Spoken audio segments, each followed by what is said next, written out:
আচ্ছা, একটা ব্যবসা যখন আমরা শুরু করি, এখানে কি আমাদের অনেক মূলধনের প্রয়োজন হয় নাকি? একদমই না। এই বিষয়টা একদমই একটু না। দর্শকের সাথে শেয়ার আমি কি করুন। করেছি, আমি কিন্তু কখনোই আমার হাজবেন্ড বা আমার বাবা মা কারোর কাছ থেকে আমি কখনো টাকা নিয়ে কোনো কাজ করিনি। আমি আমার জমানো টাকা থেকে অল্প পরিমাণ টাকা দিয়ে প্রথমে যে টাকাটা আর্ন করেছি ওটাকে আবার রোল করেছি। মানে ওই ওইটাই কাজে লাগিয়েছে। হ্যাঁ, আমি ওটাকে পুরোটা খেয়ে ফেলি নাই। ওই টাকাটা দিয়ে আমি মানে প্রথমে শুরু করেছি 2000, ওখান থেকে যা আর্ন হয়েছে মনে করো আরো 1500, কত 3500 বা 4000, ওটাকে আবার করেছি 10,000, 10,000 থেকে 20,000, 20,000 থেকে 15,000, 15,000 থেকে 1 লাখ, 1 লাখ থেকে 1.5 লাখ।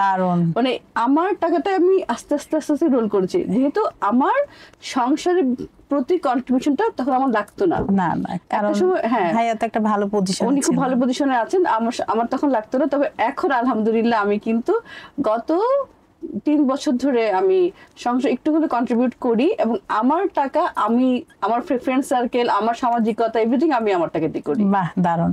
দর্শক, আপু কিন্তু মাত্র 2000 টাকা পুঁজি নিয়ে উনি ব্যবসায় নেমেছিলেন। আজ কিন্তু ওনার কাছে লক্ষ লক্ষ টাকা। এটা হয়েছে আপুর বুদ্ধিমত্তার কারণে আমি বলবো, কারণ তিনি যে আর্নটা করেছেন সেটা কিন্তু পুরাটা তিনি সে মানে কি করব খরচ করে দেয়নি, ওইটাই রেখে ওইটা দিয়ে আবার উনি আরো পণ্য কিনেছেন। এভাবেই কিন্তু ওনার বিজনেসটা বড় করেছেন উনি।